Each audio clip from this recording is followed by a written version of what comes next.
પોતાના મનને પ્રભુને સમર્પિત કરી ચૂક્યા હોય। वासित है जिन गुण मुझ दिल को, जैसे सुरतरुबा और वासना लगे न ताको, जस कहे તું બળપા। એવી રીતે સદગુરુએ પોતાનું હૃદય, પોતાનું મન પ્રભુને સમર્પિત કર્યું છે કે એ હૃદયમાં માત્ર ને માત્ર નિર્મળતા છે। એ નિર્મળ હૃદય વાળા ગુરુને તમારા દોષોના કિચડમાં આવવું પડે ફરજના એક ભાગ રૂપે, ત્યારે કેટલી વેદના થતી હશે। ક્યાં પ્રભુના ગુણોની અનુપ્રેક્ષા અને અનુભૂતિ કરનારા સદગુરુ, અને ક્યાં તમારા દોષોમાં ડોક્યું કરનાર સદગુરુ।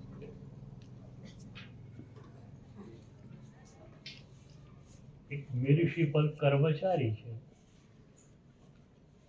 જેને ગટરો ચોક થયેલી હોય તો સાફ કરવાની જવાબદારી સોંપવામાં આવેલી। મ્યુનિસિપલ ઓફિસમાં એ બેઠેલો હોય, ચાર્જશીટ કરતો હોય, પેપર વાંચતો હોય, ઉપર પંખો ફરફરી રહ્યો છે, સાફ સુથરા કપડાં પહેરીને એ બેઠેલો, અને એનો મોબાઈલ રણકે એને આદેશ આપવામાં આવે કે અમુક જગ્યાએ ગટર ચોકઅપ થઈ છે, જલ્દી ત્યાં પહોંચો। એ બાઇક લઈને ત્યાં જાય અને ગટરમાં ઊંડે ઉતરે, એના કપડાં બધા જ અત્યંત મેલા થઈ જાય। તો ક્યાં મ્યુનિસિપલ ઓફિસમાં બેઠેલો એ કર્મચારી અને ક્યાં ગટરમાં ઉતરેલો એ કર્મચારી। આ જ વાત સદગુરુની છે।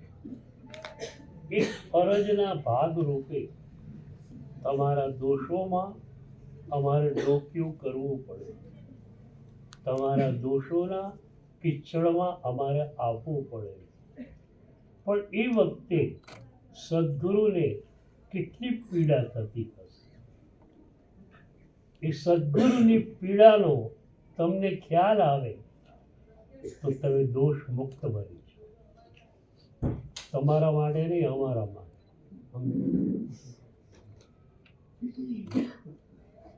તમે તો નિષ્ક્રિય હોય, મોક્ષ જ્યારે મળવો હોય ત્યારે મળશે, પણ અમારી પીડાનો અહેસાસ તમને થાય અને તમે દોષ મુક્ત બની છો। સિદ્ધસેન દિવાકર સુરી રાજાના કહેવાથી પાલખીમાં બેસીને રાજસભામાં જાય છે। ગુરુ વૃદ્ધવાદી સુરી દૂર છે, ત્યાં એમને સમાચાર મળ્યા। સમાચાર મળતા જ એક પીડા, એક વેદના એમના હૃદયમાં થઈ। મેં જેને જાણીને, માણીને, નાણીને, ચકાસીને લીધેલો છે, એવો આ શિષ્ય શા માટે આ સ્ખલન તરફ ગયો? સૌથી પહેલા સદગુરુ પોતાના હૃદયને ટટોળે છે। તમારું કોઈ પણ સ્ખલન, તમારો કોઈ પણ દોષ અમે જોઈશું, સૌથી પહેલા અમે અમારા હૃદયને ટટોળશું કે અમારી અંદર રહેલી કોઈ દોષ વૃત્તિનો પડઘો તો ત્યાં પડ્યો નથી. ગુરુ પોતાના હૃદયને ટટોળે છે, પણ લાગ્યું કે પોતાની કોઈ ભૂલ નથી. ચલો ભૂલ નથી, પણ મારો શિષ્ય છે, મારી જવાબદારી છે, મારે એને આ દોષના કિચડમાંથી બહાર કાઢવો જ છે. કથા તમારા ખ્યાલમાં છે એટલે કથામાં ઊંડો નથી ઉતરતો. ગુરુ આવ્યા, ગુરુએ પાલખી ઉચકી, હલાવી, સિદ્ધસેનજીને ખ્યાલ આવી ગયો. નીચે ઉતર્યા, ગુરુના ચરણમાં આળોટ્યા, ધ્રુસકે ધ્રુસકે રડ્યા, ગુરુદેવ આપ મારી પાલખી ઉચકવા માટે આવ્યા.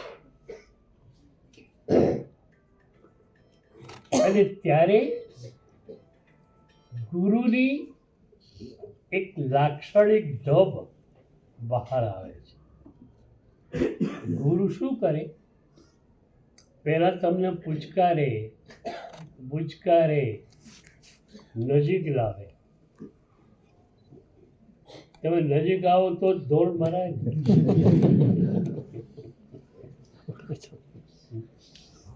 તમારે ઠોકવી સી રીતે? પણ એક વાત કહું, ગુરુની તમાચ મીઠી મીઠી લાગે, પ્રભુની તમાચ મીઠી મીઠી લાગે.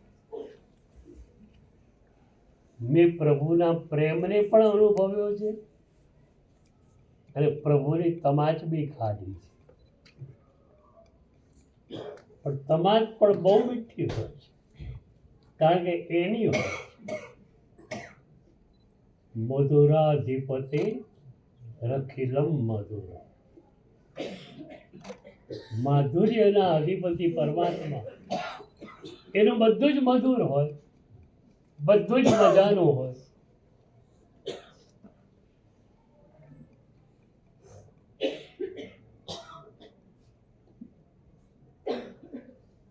ગુરુ પહેલા સિદ્ધસેનજીને કહે છે, ભાઈ આવવું પડે ને મારે, તું તો રાજાનો ગુરુ થઈ ગયો, મારે આવવું પડે. અને પછી જોરદાર તમાચ લગાવે છે.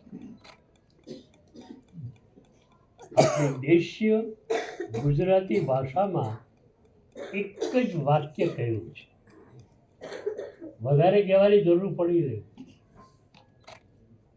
આખી વાંચવા જરૂર પડે તમને અડધો પોણો કલાક વાળી એક વાક્યથી ચાલી જાય.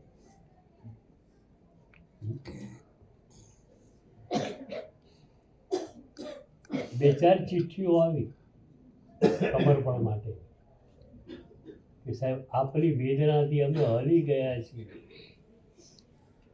અમે આપણે સમર્પિત થઈએ છીએ. પણ બે ચાર ચિઠ્ઠીઓ જ આવી છે.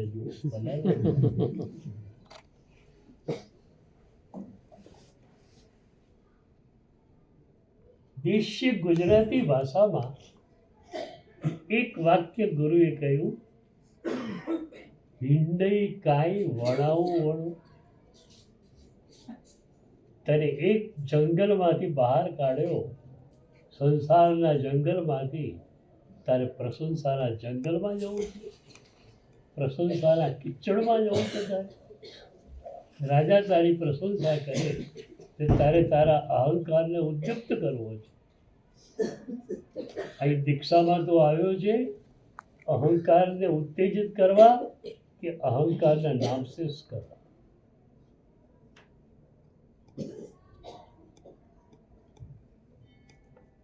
એક અહોભાવ આવી જાય,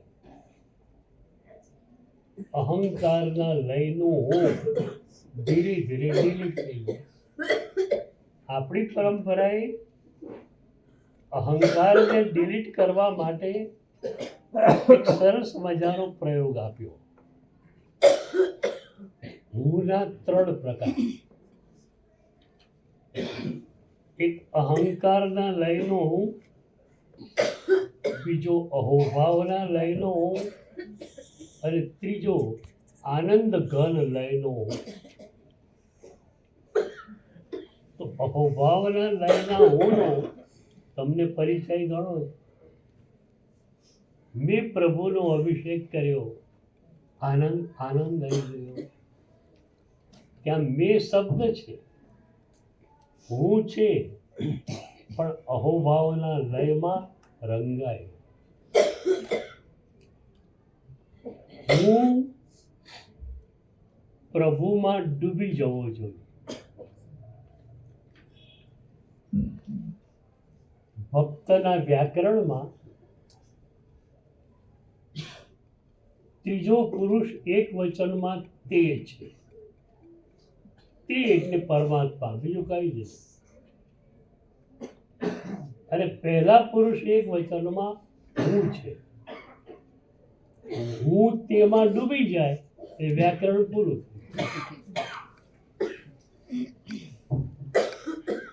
આટલું જ કરવાનું છે. હુંને તેમાં ડૂબાડી દેવાનું.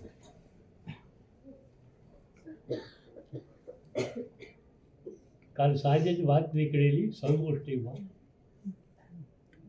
કે સદગુરુ પાસે ટાંકણીઓનો જથ્થો હોય છે. તમે અહંકારનો ફંકો ફૂલાવીને લાવો એ ટાંકણી ગોઠવી દઈએ એટલે ફુગ્ગો ખુશ થઈ જાય.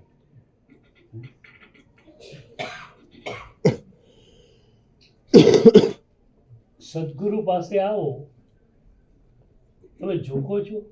કોણ ઝૂકે? શરીર ઝૂકે છે. તમે ઝૂકો છો?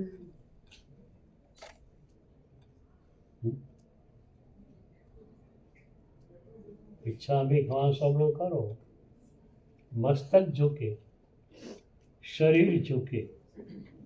તમે ઝૂકો છો?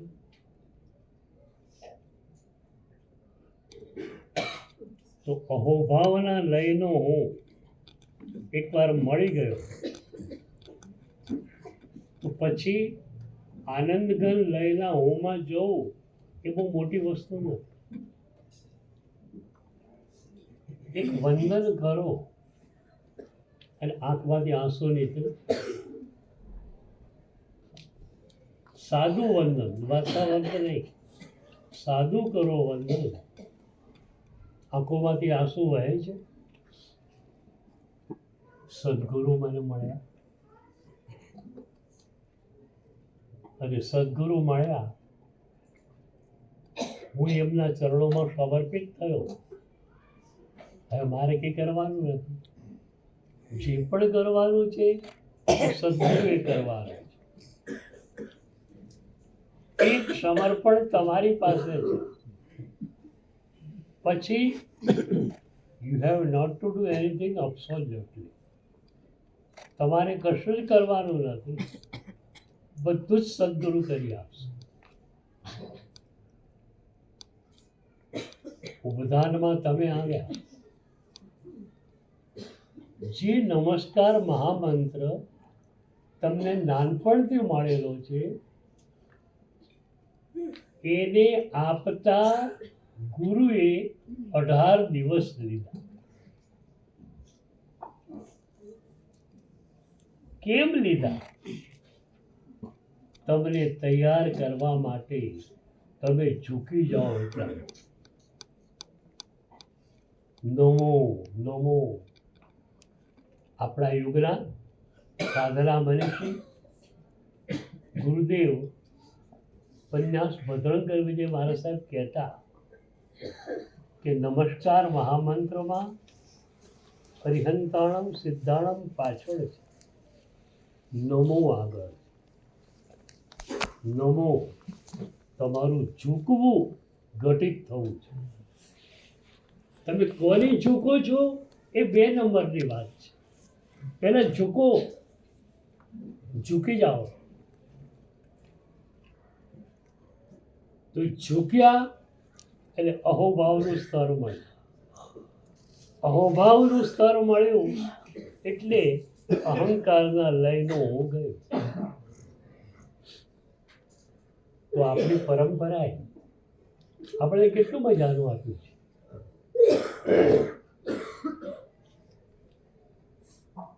એક જ વાક્ય, હિંડઈ કાઉ વણાવું વળ. ગુરુએ કહ્યું લાલ આંખ કરીને કે ચાલ ઉપાશ્રય પાછો ફર. રાજાને જરૂર હશે તારા ઉપાશ્રયમાં આવશે, તારે રાજસભામાં જવાની જરૂર નથી. અને સિદ્ધસેન સૂરીએ ગુરુના એ વાક્યને એક સમર્પિત શિષ્યની અદાથી સ્વીકાર્યું.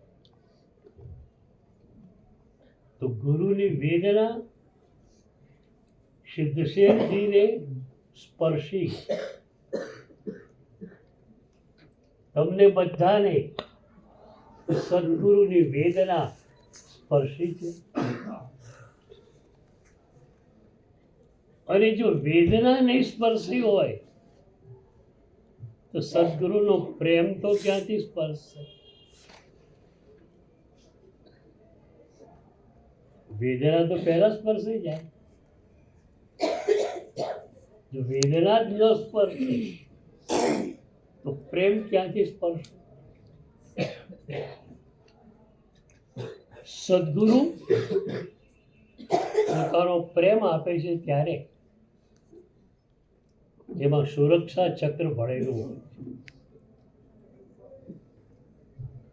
સદગુરુના પ્રેમમાં સદગુરુનું સુરક્ષા ચક્ર ભરેલું હોય છે. તમે સદગુરુના પ્રેમને મેળવો એવું સુરક્ષા ચક્ર તમને મળે કે 1 સેકન્ડ માટે તમે રાગ દ્વેષમાં ન જાઓ, તમે અહંકારમાં ન જાઓ. સદગુરુનો પ્રેમ આ કામ કરે છે. પણ સદગુરુનો પ્રેમ તો વહેતો જ આવ્યો. આ સદગુરુ ચેતનાએ આપણને કેટલી તો ચાહી. આપણે ગમે એટલા દોષોથી યુક્ત હતા, આ સદગુરુ ચેતના અનંત જન્મોથી તમને ચાહી રહી.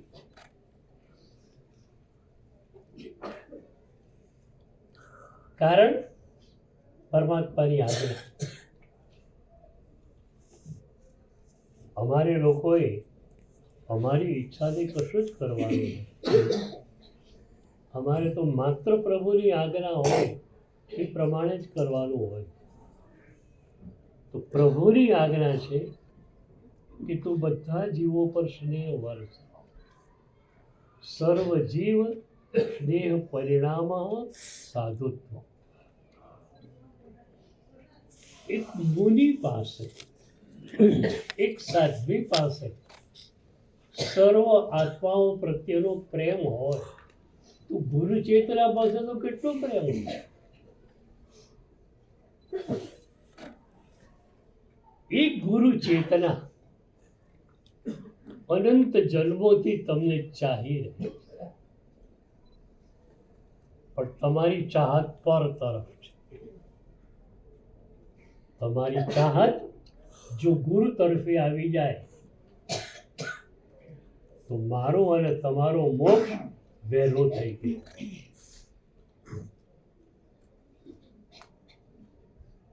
તો સદગુરુ પ્રેમ આપે, સુરક્ષા ચક્ર આપે. આપણે જીરશું શેમાં?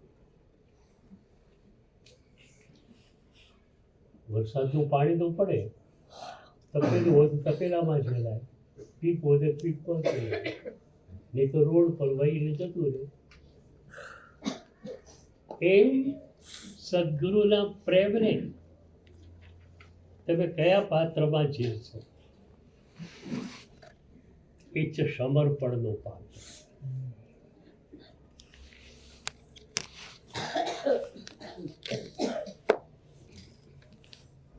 અરણિક મુનિએ દીક્ષા લીધી.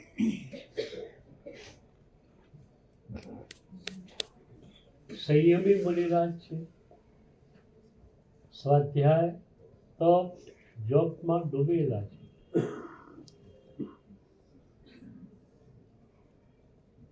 ગુરુ ગીતાર્થ છે, જ્ઞાની છે. ગુરુનો પ્રેમ અરણિક મુનિ પર વરસી રહ્યો છે, પણ અરણિક મુનિ ગુરુના પ્રેમને ઝીલી શકતા નથી. શું થયું? ક્યાં ચૂપ થઈ? અરણિક મુનિ એમ માને છે કે તપ મારે કરવાનો છે, એટલે ગુરુદેવ પાસે આવે, પિચકારી ભગવાન પસાય કરી પચ્ચખાણનો આદેશ આપશો જી, સાહેબ આજે અઠમ કરવું છે, અઠમનું પચકાણ આપી દો. એટલે જે સાધના જગતનું કર્તૃત્વ ગુરુનું હતું એ એમણે પોતે સ્વીકાર્યું, અને જેમને સાધના જગતના સાક્ષી બનવાનું હતું કરતા બની, અને કર્તાને સાક્ષી બનાવી દીધા. ગુરુ સાધના જગતના કરતા, તમે સાક્ષી, તમે કરતા નહીં. આપણે સવારે બોલીએ જહા ગયમ પૂર્વ સૂરી. મને એક મુનિરાજે પ્રશ્ન કરેલો કે આચાર્ય ભગવંત ગોત્રી ઓરવા હતા, તો જહા ગહિયમ પૂર્વ સૂરી હિમ કીધું કે જેવી રીતે આચાર્ય ભગવંતોએ ભિક્ષા લીધી એવી રીતે તું ભિક્ષા ગ્રહણ કર. આચાર્ય ભગવંત ભિક્ષા નથી ગ્રહણ કરતા, તો શિષ્યોનું જે કાર્ય છે એનું ઉત્તરદાયિત્વ ગુરુનું. એટલે જ સંપ્રતિનો આત્મા ભિક્ષુક હતો. બે મુનિરાજો બહાર નીકળ્યા ઘરમાંથી, એને કહ્યું સાહેબ મને ખાવાનું આપો. તો કે ભાઈ આ ભિક્ષાને ભેગી કરનારા અમે છીએ, કનેક્ટ કરનારા છીએ, પણ આ ભિક્ષા ઉપર અધિકાર અમારો નથી, અમારા ગુરુનો. તમે જે પણ સાધના કરો એ સાધનાનું ઉત્તરદાયિત્વ ગુરુ પર જાય છે. અને એટલે પ્રોફિટમાં અમે ભાગીદાર, તો પછી નુકસાનમાં ભાગીદાર થવું. તમે દોષ કરો તેનો ઉત્તરદાયિત્વ અમારા તરફ આવશે, પણ તમે સમર્પિત હો તો.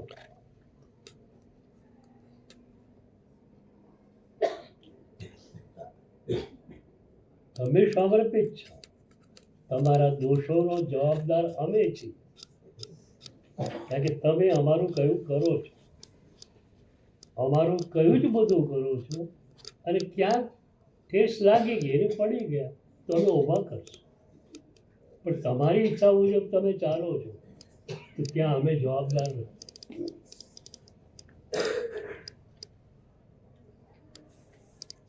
તો ભિક્ષા ખરા બપોરે તડકાની અંદર લેનાર મુનિ, પણ એના ઉપર અધિકાર કોનો? ગુરુ.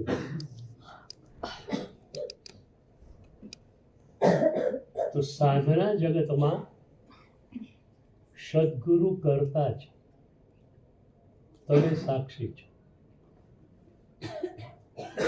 એટલે સદગુરુ કે એ પ્રમાણે તમારે કરવાનું. તમારે તમારી બુદ્ધિ ચલાવવાની નથી,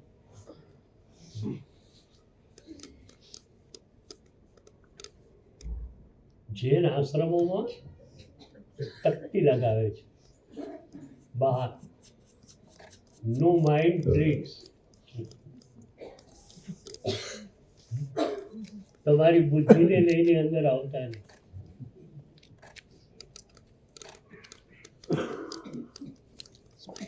અહીંયા બુદ્ધિનું કોઈ પ્રયોજન નથી તમારે. અહીંયા તો માત્ર સમર્પણનું જ પ્રયોજન છે. માસ્તુસ મુનિ કેટલું ભણેલા? માં ઋષ અને માં તુષ એટલું પણ બોલી શકતા નહોતા, છતાં એ જ્ઞાની હતા. એક બહુ મજાની વાત કરું. તમારે દીક્ષા લેવી છે આની, તો કેટલું જ્ઞાન જોઈએ તમારી પાસે? આવશ્યક સૂત્રોનું જ્ઞાન જોઈએ, પંચપ્રતિક્રમણને એથી વધારે શાસ્ત્રોનું જ્ઞાન તમારી પાસે ન હોય તો પણ ચાલે. પણ ક્યારે તમે સદગુરુને સમર્પિત હો, ત્યારે તમે સદગુરુને સમર્પિત થયા તો સદગુરુનું બધું જ્ઞાન તમને મળે. એક ડૉક્ટર હોય, પહેલાં MBBS થાય, પછી MS કે MD થાય, અને પછી સ્પેશિયાલિસ્ટ થાય. એ સ્કૂલમાં ગયો ત્યારથી 16-17 વર્ષ સુધી ભણે. ભણ્યા પછી એનો અનુભવ થાય. એ 40 વર્ષનો હોય તો 16 વર્ષ એને અભ્યાસ કર્યો છે, અને 10-15 વર્ષનો એની પાસે અનુભવ છે. તમે ડૉક્ટર પાસે જાઓ અને કહો, સાહેબ આ દર્દ છે, મટાવી આપો. ડૉક્ટર કે મારી કહેલી દવા લેવી પડશે. હું કહું એ ચરી પાડવાની, તને રોગ મુક્ત કરી આપો. તો 25, 26 કે 30 વર્ષનું એનું જે જ્ઞાન છે એ બેઠું તમને મળી ગયું. પણ તમે એની કીધેલી દવા લો નહીં અને ચરી પાડો નહીં તો ડૉક્ટર શું?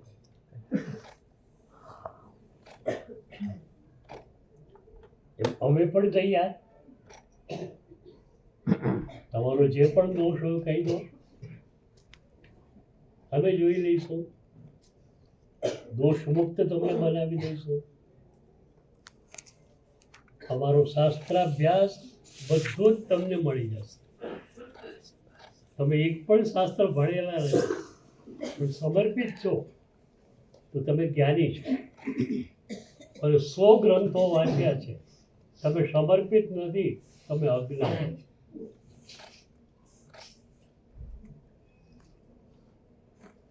તો અરણિક મુનિ એમ માને છે કે હું તો સમર્પિત જ છું, ખાલી સારી ઈચ્છા કરવી એમાં શું વાંધો? બરોબર. અશુભ ઈચ્છા તમે ના કરો, શુભ ઈચ્છામાં શું વાંધો? ઈચ્છાની જોડે જ અમને વાંધો છે કે અશુભ હોય કે શુભ હોય. એટલે યોગ બિંદુમાં હરિભદ્ર સ્વામી મહારાજે કહ્યું કે તમે સાધનાના પ્રારંભ કાળમાં હો ત્યારે પણ તમારી પાસે નિરાગ્રહશીલતા જોઈએ, આગ્રહ ન જોઈએ. હું આમ જ કરું, હું એકાશનું જ કરું, હું આઈએમબીની ઓળી જ કરું, આવો કોઈ આગ્રહ તમારી પાસે ન જોઈએ. તમને સવાલ થાય, સાહેબ આમાં શું વાંધો? હું રોજ એકાશના કરું, હું આઈએમબીની ઓળી રોજ કરું, આમાં શું વાંધો?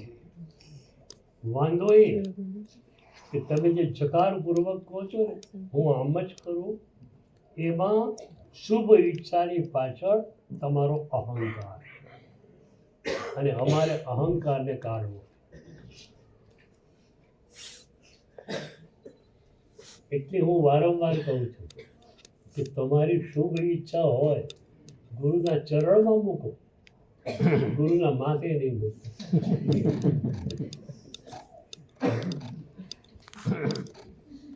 ચરણમાં મૂકજો કે સાહેબ મારે આઈએમએની ઓળખ કરવી છે. પછી ગુરુ કે હા તો હા, ના તો ના. પછી કારણ પૂછવા નહીં જતા હો, સાહેબ ના કેમ પાડે.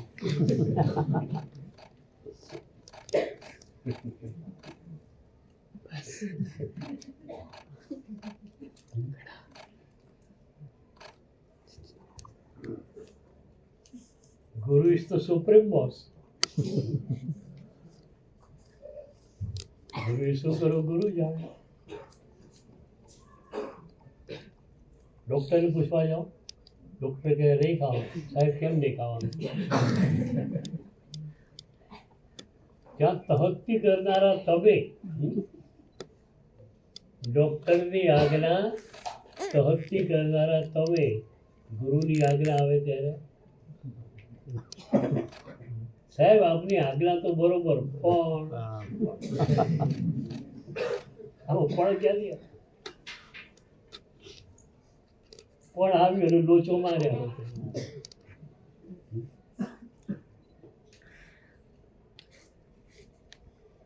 આજ્ઞાને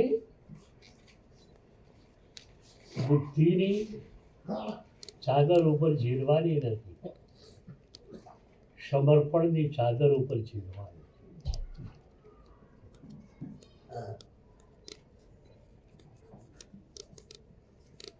કેટલા જન્મોમાં દીક્ષા લીધી તમે, પણ આ જન્મમાં ભલે નથી લીધી. કેટલાય જન્મોમાં તમે દીક્ષા લીધેલી, પ્રભુની આજ્ઞા પ્રમાણે કદાચ બધું કર્યું પણ કરો, મોક્ષ કેમ ના થયો? પ્રભુની આજ્ઞા વાયા ગુરુ તમારી પાસે આવે છે. અંગ્રેજી ભણેલો માણસ હોય એટલે મેડિકલ બુલેટિન વાંચીને દવા કરતો થઈ જાય. અંગ્રેજીનો ખાં હોય, ભારતનું બંધારણ વાંચે, કોઈ કલમનો અર્થ કરવો હોય એ કરે તો ચાલે ના. સુપ્રીમ કોર્ટની છેલ્લી બેચ જે નિર્ણય કરે એ જ નિર્ણય બધાએ સ્વીકારવો પડે કે આ કલમનો આ અર્થ થાય. તો સદગુરુ જે છે એ જે અર્થ આપે એ જ સાચું. એટલે પ્રભુની આજ્ઞા વાયા સદગુરુ તમારી પાસે આવે અને એ સદગુરુની આજ્ઞા અગણિત જન્મોમાં કેટલી વાર મળી અને છતાં આપણો મોક્ષ ન થયો, મારો પણ ન થયો. કારણ કે મેં પણ ગુરુની આજ્ઞા એ રીતે નહીં સ્વીકારી. આ જન્મ આપણને મળ્યો. હવે નક્કી કરો કે સદગુરુની આજ્ઞા પ્રમાણે જીવન જીવવું. તમારા માટે એવી વાત છે કે એક તમારા સાધના ગુરુ જોઈએ.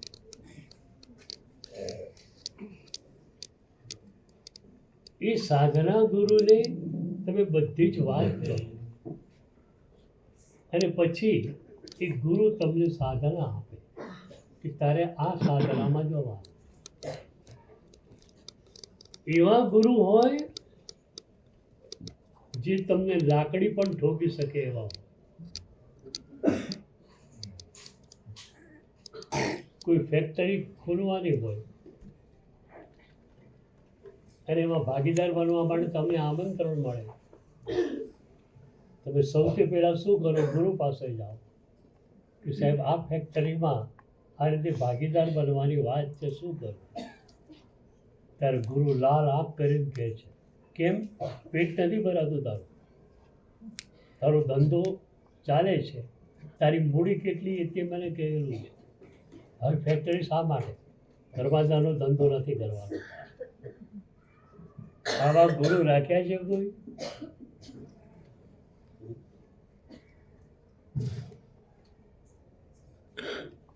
તમને ગુરુ કેવા ગમે?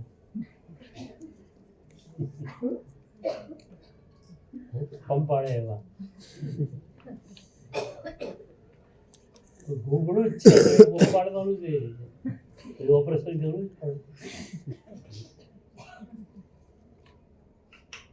તમારી અપેક્ષા શું? આમ ગુરુ શું કરે?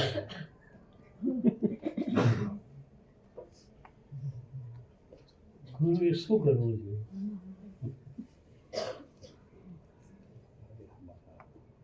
સીધું જ ઓપરેશન કરી દેવું જોઈએ? હું ઘણી વાર પ્રવચનમાં કહું છું કે અમારા જેવા માણસો હોય ને એ સ્માઇલિંગ ફેસ વાળા અને હસતો ચહેરો બહુ જરૂરી હોય. એક છોકરો હતો, ગુંગળું થઈ ગયું, પણ ડૉક્ટર પાસે જવાથી ડરે, ડૉક્ટર ચીરી નાખશે તો. પણ એના અંકલ જે છે ડૉક્ટર હતા, અને બહારથી આવ્યા અને પેલા દીકરાના પિતાએ કહ્યું કે આને હાડાને ગોમડું ગયું છે, પણ કોઈનું કીધું માનતો નથી, હોસ્પિટલે આવતો નથી. કાકા કે વાંધો નહીં. કાકા ખુલ્લી છરી લઈ અને ગયા, હાથ આમ પાછળ, છરી પાછળ. દીકરાને પૂછે શું ભણે છે? હું તું બોર્ડમાં આવી ગયો એમ? દસમામાં આવી ગયો? હું મોટો થઈ ગયો.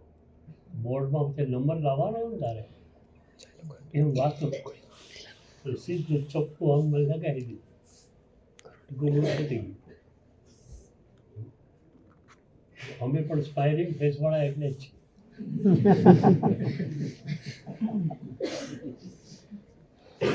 ઓપરેશન નહીં જાય તમને ખબર ના પડે.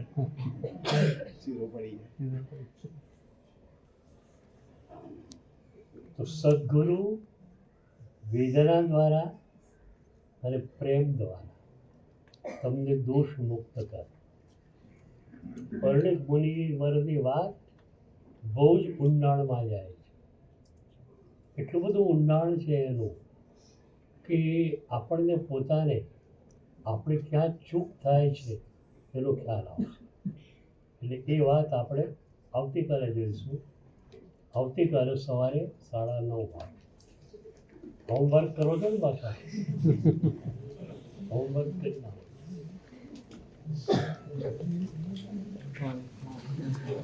माइक बंद हो गया था, माइक बंद हो गया, पता नहीं, चल ही रहा था, चल ही रहा था, तो देखो बंद हो गया. लोग है क्या बेटे? पता नहीं, बैटरी मैंने तो की नहीं. कभी हुआ? टाइम हुआ, रिकॉर्डिंग तो हुई है. टाइम हुआ. लोग के देखें